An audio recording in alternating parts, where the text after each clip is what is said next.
আসসালামু আলাইকুম, hello everyone. আজকে তোমাদের সাথে নতুন একটি আর্ট টিউটোরিয়াল ভিডিও শেয়ার করব। তো এটা আমি কিছুদিন আগে করছিলাম, বাট ভিডিওটি এডিট করা হয়নি। তো ফার্স্টে আমি পুরো আকাশের কালারটা করার জন্য স্কাই ব্লু কালারটি ইউজ করেছি, এবং তারপরে এর উপরে মেঘের কাজটা করার জন্য আমি হোয়াইট কালারটি ইউজ করেছি।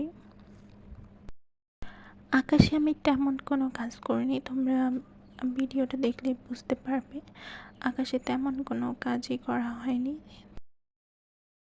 এই আর্টের মেন জিনিসটাই হচ্ছে এই ফুলগুলো, এই গাছের লতা পাতাগুলোই।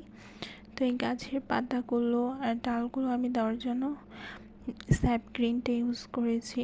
স্যাপ গ্রিনের সাথে হালকা একটু ইয়েলো কালারটা মিক্স করে আমি পাতার ফুল কাজটা করেছি। পাতার কাজটার ভিতরে আমি আগে স্যাপ গ্রিনটা দিয়ে পাতাগুলো দিয়েছি, এবং তার উপরে হালকা ইয়েলো এবং স্যাপ গ্রিনটা একসাথে মিক্স করে ইউজ করেছি।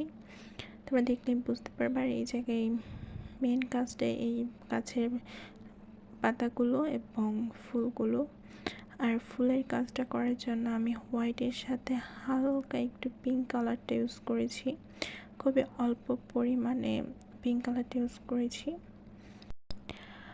আর ফুলের ডিটেলিংয়ের কাজগুলো করার জন্য আমি পিঙ্ক কালারটা ইউজ করেছি। তোমরা ভিডিওটা দেখলে বুঝতে পারবে আমি কোন জায়গায় পিঙ্ক কালারটা ইউজ করছি এবং কোন জায়গায় করছি না। তো ভিডিওটা কেমন হয়েছে অবশ্যই জানাবে, এবং আমার পেন্টিংটাও সম্পূর্ণ করা শেষ। Thanks for watching.